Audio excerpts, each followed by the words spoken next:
pun TB-nya itu bisa aktif ya, karena tidak tercegah oleh sistem kekebalan tubuh kita ya teman-teman. Nah, itu adalah TB laten. Yang kedua adalah TB aktif. Nah, orang yang kena TB aktif ini adalah saat kuman itu sudah aktif, sudah bisa berkembang biak di dalam tubuh seseorang ya teman-teman. Nah, ini yang menyebabkan orang yang kena TB aktif ini, atau ketika kuman telah aktif ini, biasanya orang tersebut sakit.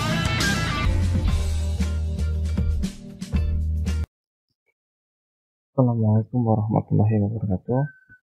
Selamat berjumpa lagi teman-teman.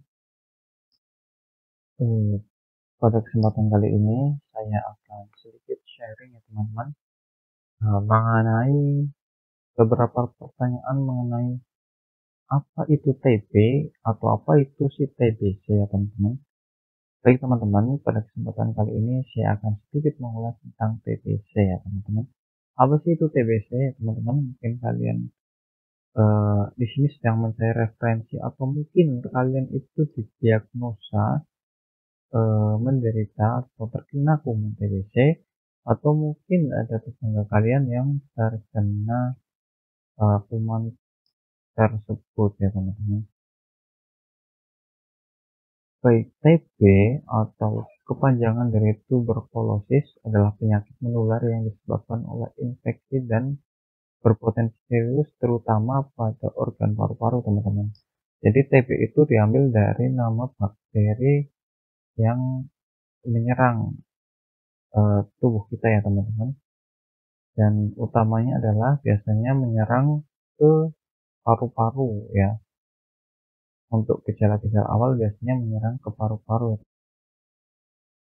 Nah, TB ini juga kadang-kadang disebut dengan TBC ya teman-teman. Kadang juga ada yang menyingkat dengan TB, seperti itu saja, dan itu adalah sama ya teman-teman. Itu adalah sama. Nah, penyakit TB ini atau TBC ini terjadi ketika penderita ya, orang yang sudah terinfeksi itu terinfeksi oleh bakteri Mycobacterium tuberculosis. Bagaimana sih orang terkena TB ini teman-teman ya?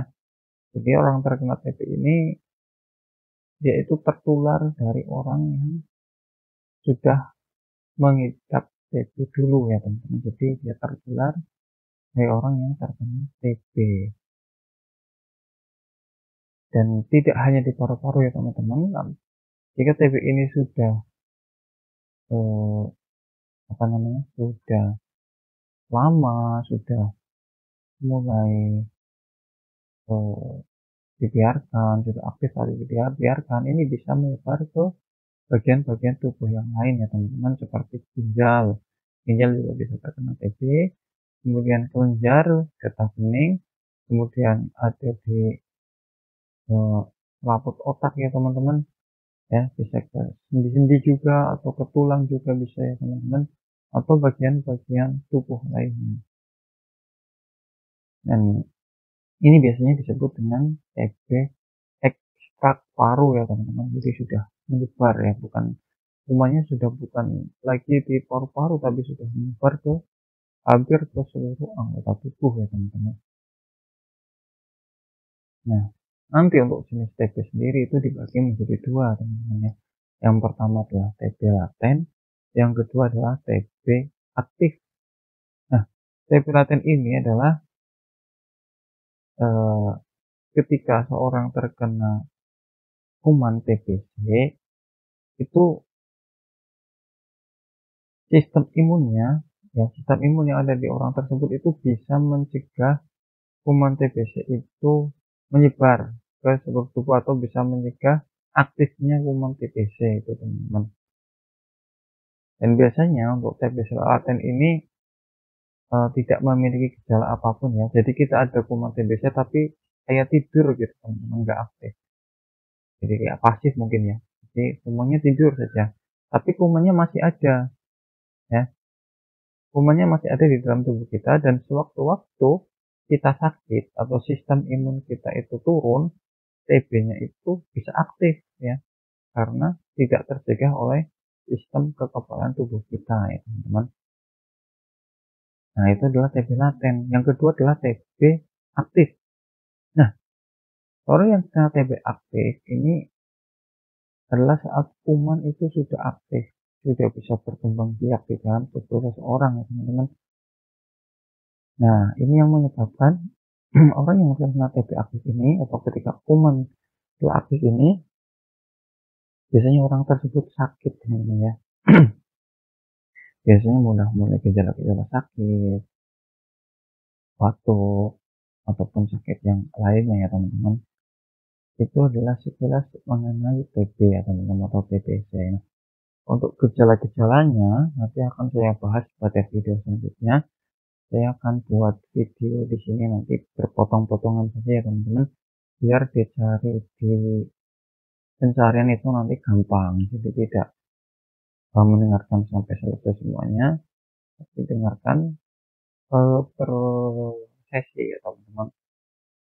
Nah, sekarang akan saya lanjut sedikit ya teman-teman mengenai gejala TB atau TBC ini. Nah, ketika teman-teman itu membaca di Google atau di artikel-artikel atau di media sosial yang lain atau di jurnal klinis yang lain, pasti di sana akan banyak sekali referensi mengenai apa itu TB, kemudian bagaimana gejalanya dan bagaimana penyembuhannya. Nah, sebenarnya eh, kalau saya simpulkan dari semua itu ya teman-teman, itu gejala tiap orang itu berbeda-beda ya teman-teman. Jadi kita tidak bisa menjudge atau menilai orang itu terkena TB ketika dia itu hanya batuk saja teman-teman. Misal kita lihat orang itu batuk nggak sembuh-sembuh, kita menganggapnya itu TB langsung. Jadi bukan seperti itu ya teman-teman. Walaupun di banyak artikel memang salah satu gejalanya nggak batuk. Nah, tapi tidak seperti itu ya teman-teman. Kalau kita baca di artikel pasti gejalanya adalah batuk selama lebih dari 3 minggu, kemudian mungkin batuk berdarah, sakit dada, mudah lelah, lemah, demam, keringat malam, kehilangan nafsu makan, dan lain sebagainya ya teman-teman. Nah, jadi seperti itu ya teman-teman. Jadi tidak harus batuk eh, 3 minggu atau yang lainnya ya teman-teman. Tapi memang gejala-gejala itu memang eh, biasanya salah satu yang eh, dialami oleh para penderita TB ya teman-teman. Tapi tidak semua gejala itu biasanya hanya salah satu atau salah dua saja. Dan nanti ya teman-teman pada waktunya saya akan sharing sama teman-teman tentang gejalanya apa saja sih secara real ya ini teman-teman. Secara real, karena kenapa sih ya bilang real, karena kebetulan adalah nanti saya ada beberapa orang ya yang sudah terkena ya. Nanti kita juga akan bincang-bincang dengan pasien dari topik tersebut ya teman-teman. Jadi ikuti terus channel ini dan mudah-mudahan kita uh, bisa apa ya, saling support ya nanti antar penderita TB ya teman-teman. Nanti saya akan wawancarai mungkin ya teman-teman beberapa uh, orang yang saya kenal dan yang terkena TB mungkin. Dan untuk masyarakat ya, jangan menjudge TB itu ketika kalian mendengar TB itu kalian seperti mengucilkan ya. Jadi nggak semudah itu ya. Kuman TB itu tidak menular ketika kita kayak bersentuhan atau melalui keringat. Itu nggak seperti itu ya. Itu nggak seperti itu. Jadi untuk masyarakat juga harus merubah pola pikirnya. Kasihan orang-orang yang terkena TB itu sedang berjuang ya. Mereka itu sedang berjuang untuk sembuh. Kenapa saya bilang kasihan untuk sembuh? Karena bisa saja orang yang terkena TB itu nggak mau berobat. Ya, bisa saja dan pemerintah ataupun siapapun tidak boleh memaksakan kalau orang yang terkena TB itu tidak mau berobat karena mereka punya hak untuk menolak. Nah, kemudian mereka itu bukan memaksakan ya, mereka itu mencoba menyembuhkan diri mereka dengan berobat. Tapi kadang-kadang ketika mereka berobat dari pihak kesehatan, entah itu puskesmas atau dari rumah sakit, itu mengabarkan biasanya ke desa-desa. Nah, itu yang membuat kemudian dari desa itu kayak memberikan warning atau mungkin tidak menjaga kerahasiaannya, sehingga orang yang terkena TB itu diketahui bahwa dia kena TB. Dan orang yang di sekitarnya, masyarakat sekitarnya itu kayak mengucilkan dan menjauhkan diri dari dia.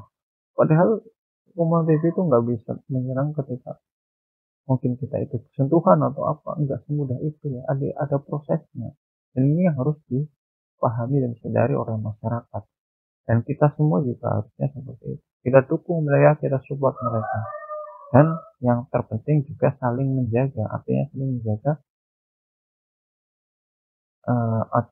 taati protokol kesehatan ya, pakai masker lah atau pakai hand sanitizer dan tidak bersin sembarangan dan lain-lain.